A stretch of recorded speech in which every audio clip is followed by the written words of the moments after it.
So my DNA analysis kit has just arrived. Here they provide some instructions, a little kit to take my sample, and then a bag to courier the sample for analysis.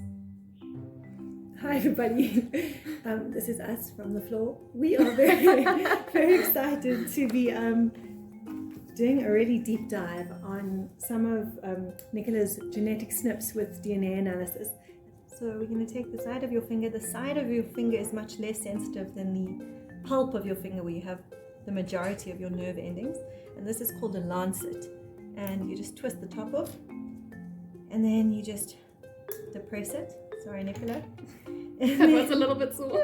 And then you press like this, and then all you do, I hope I'm doing this right, but there's like a little bud here, and we want the whole bud to turn red. We're almost there, and we're going to get such amazing insights and interesting information from the tests that this little sample yields.